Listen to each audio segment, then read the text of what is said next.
Um, it's a delight to be here. I think these events are very important. One thing I discovered is great ideas don't spread by themselves quite often.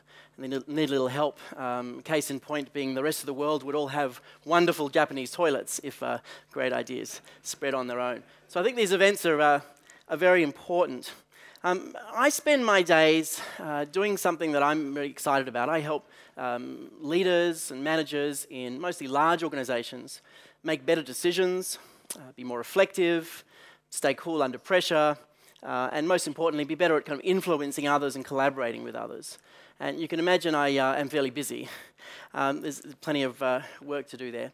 But one of the things I discovered about 5 years ago, which was very surprising to me, was I discovered that teaching people about their brain had a profound effect on their ability to understand themselves and understand others.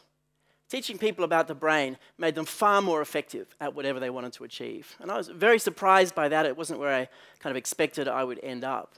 But for the last 5 years, I've been really passionate about kind of decoding, deciphering, translating the incredible neuroscience coming out and making it accessible to people. So those of you who are change agents in the room, and I dare say many of you here are change agents, I want to kind of let you in on a few secrets. I want to give you possibly some tools that will help you spread your ideas more effectively. Because what I've found is that learning about the brain does change everything. And I'm going to give you 4 reasons kind of how this happens. I've been thinking about this for some years now. There are 4 reasons why it's so useful to learn about the brain. The first one is this thing called the novelty effect. And this was my daughter at 18 months, and she had the wonderful experience at that time in her life of being at a TED conference all year round, because everything was kind of new and innovative and exciting. And when you're young, new things really impact your dopamine levels. You get very excited.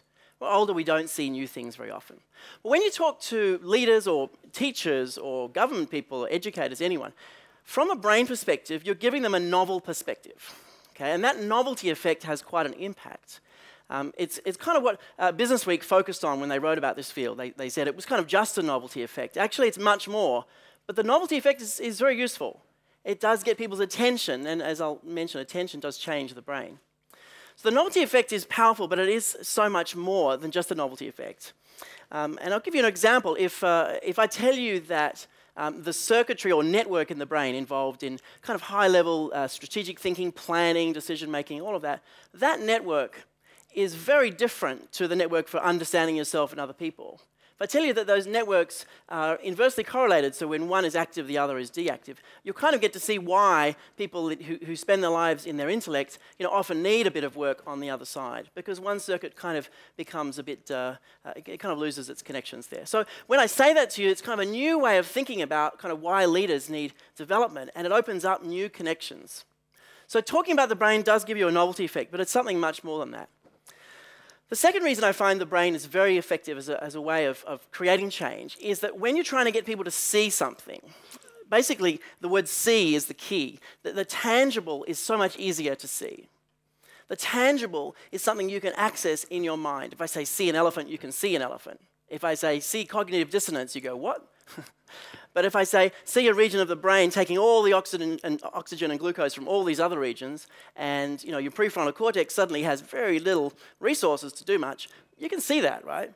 And so then you can spot that coming. So the tangible is easier to see. It's a well understood fact. And so if you can speak in terms of physical aspects of biology, you get more buy-in because people get what you're saying more easily. The third reason is an important one. We get to improve our theories, and theories create the world. It says where Earl gets his ideas.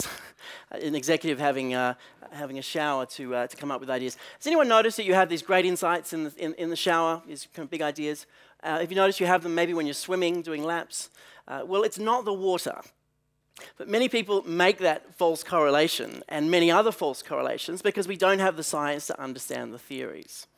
It turns out great ideas actually come, and we've only just learnt this in the last couple of years, great ideas come when you're able to notice subtle signals.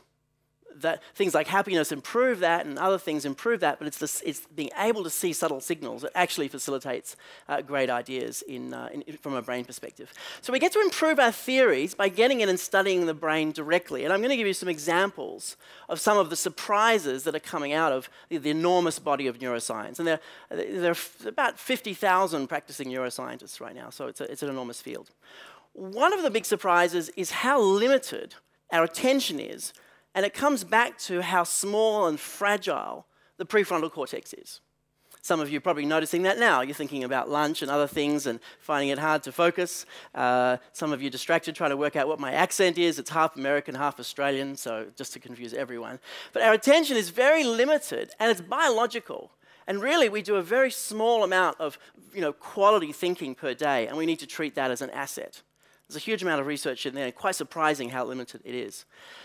The second big surprise is how wrong we get emotions.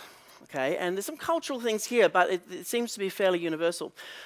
When people are asked what will happen if they speak about emotions, people say that it will make those emotions worse. Would you agree with that? So what we do is we don't tend to speak about emotions. We tend to kind of try to suppress them, try to bottle them up. Actually, there's a very good body of research saying that if you've got some emotional arousal, speaking about those emotions in simple terms reduces them significantly. Okay, but even after people have seen those studies, it takes some practice to experience it, for people to actually try it. Because we've been wired to think we shouldn't speak about emotions. Actually, speaking about them reduces the effects of them. So what do we do instead? If we're not speaking about them, what do? We suppress. And we think suppression is a great idea. This is where the neuroscience comes in. If you try to suppress an emotion, your limbic system stays at the same level of arousal or gets worse. And that level of arousal takes away resources from your cognitive functions. So suppressing emotions makes you basically less smart. It also, funnily enough, kind of kills your memory. If you're trying to suppress a feeling, you won't remember what someone else is telling you, which explains an enormous amount of conflicts in life and at home and everywhere. The third thing is when you suppress emotions, other people's blood pressure goes up. It actually creates a threat response in other people, which is quite surprising. So we get these things wrong, and as a result, we've built these theories and models and frameworks that actually work against the way our biology really functions. And just like we thought the Earth was flat once and now we know it's not, the science and technology can catch up and make quite a change in our society. And this is a final thing on emotions. This is a summary of a study of about 500 people, and they're able to categorize people into whether they suppressed emotions when emotions hit or reappraised emotions, which is a fantastic strategy. But reappraisal is difficult. It requires a lot of cognitive resources. Because you have to look at a situation and look at it from a whole other perspective. Something that happens at a TED conference. Reappraisal, for example, might be you're having an argument with someone and you actually manage to see the situation from their perspective. You know how hard that is if you're upset? It just feels physically impossible.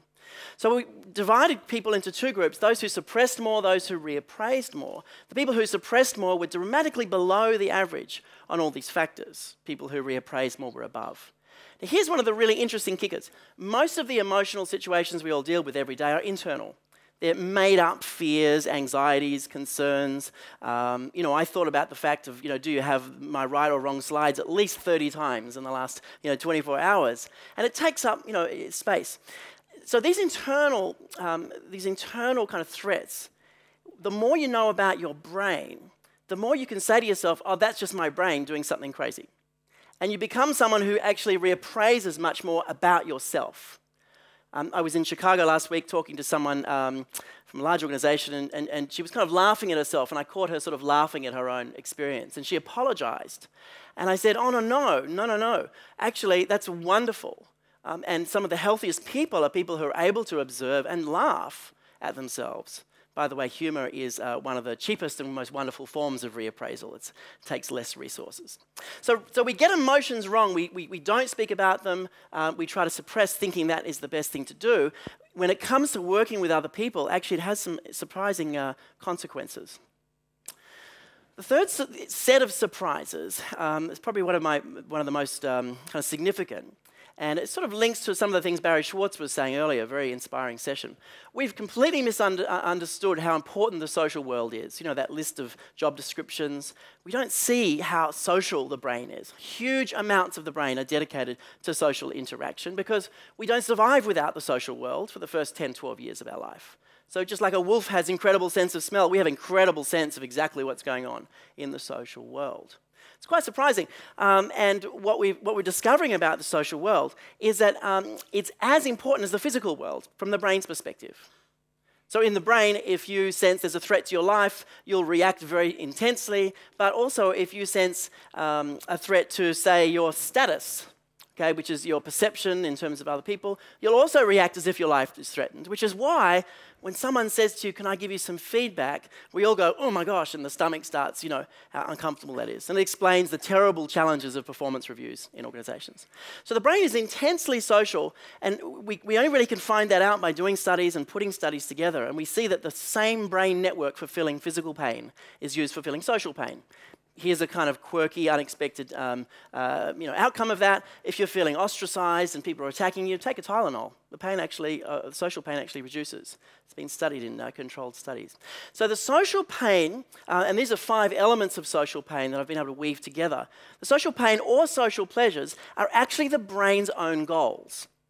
When we set goals for people, like a promotion or this or that, what we do is we assimilate these into the brain's own goals. And the brain has goals basically to feel good, to move towards reward, which is a dopamine release, to stay away from threat, which is a cortisol release, etc. So the brain wants to feel like we're always getting better, to feel like we understand what's going on, to be certain, to feel like we have the choices, to be autonomous, to feel connected safely with others, and to feel like things are fair. Now, what happens in organizations is many managers accidentally do all the wrong things. They tell people what they should be doing differently. They don't provide clear expectations. They don't let people make choices. They don't trust people or open up, and they treat people unfairly. And you get this kind of jackpot of threat that literally makes people less smart. But you can use these as motivators. There's a study showing that just saying good job to someone was activating the same kind of reward circuitry at the same level as a financial reward. That just a sense of fairness and an increase in fairness was also activating a deep social reward, which is why putting social justice programs into organizations kind of makes people feel rewarded. So understanding the brain's own drivers, I think, is an extremely important objective if we're going to improve our society as a whole. And this is a framework that summarizes hundreds and hundreds of papers into something that you can kind of see. It's a scarf, you can see it, or for the Americans, it's scarf. Okay. But you can see it so you can remember it easily, and then you can notice, oh, look at that, I've just threatened that person's status. That's why they're kind of talking all crazy, and I should maybe just bring this down a bit. So these are some of the surprises about the brain. That our attention is very limited. We get wrong how emotions work. We've really misunderstood the social world and how important it is. And the final one is that attention itself creates change in the brain. Is that when you focus your attention on any particular aspect of experience, you either embed or create circuits. And this has a lot of implications if you're trying to create change. You really want to think about, where are you focusing attention on what, the past or the future? Where are you going? So it requires us to be more reflective, to actually notice, what we're doing with our attention. So there's an enormous amount more. It's quite funny talking about the most complex thing in the known universe in 12 minutes, but I think I'm almost at 13. But my fourth reason I think is the most profound and most important. The fourth reason why teaching about the brain or learning about the brain in organizations, in schools, and even in relationships. The fourth reason is it's so helpful. It's quite a deep one. When you understand your brain a bit more, you're able to understand your experience and actually have more choices. You're able to catch certain things before they unfold. And there's a whole interesting timing about that. And ultimately what it does is it actually creates a type of mindfulness. You're becoming an observer of your behavior, just like this woman in Chicago. You're becoming someone who can observe and stand aside. That makes you more reflective. It also, surprisingly, is one of the few things that makes people more empathic and more caring. I had dinner last week with one of the founders of the mindfulness movement, a very important figure, Daniel Siegel, and he was sitting with the Dalai Lama recently. He told me the story. It's a third-hand story, but it really hit me. And the Dalai Lama was saying, we've kind of failed in religion to create a really compassionate, empathic life for many, many people. And he said, I hope that science can go a little bit further, perhaps into kind of the ivory towers, perhaps, to create greater mindfulness and therefore greater empathy. And I want to leave you with a challenge. From Theodore Zeldin, a philosopher. When will we make the same breakthroughs in the way we relate to each other as we've made in technology? I love these technology breakthroughs. This is awesome. I absolutely love it, and I want to spend hours talking about it. But we've hardly made any improvements in how we relate to each other in 30, 50, 100 years. And I think it's time to put some focus on that and really make a difference there. Thank you very much.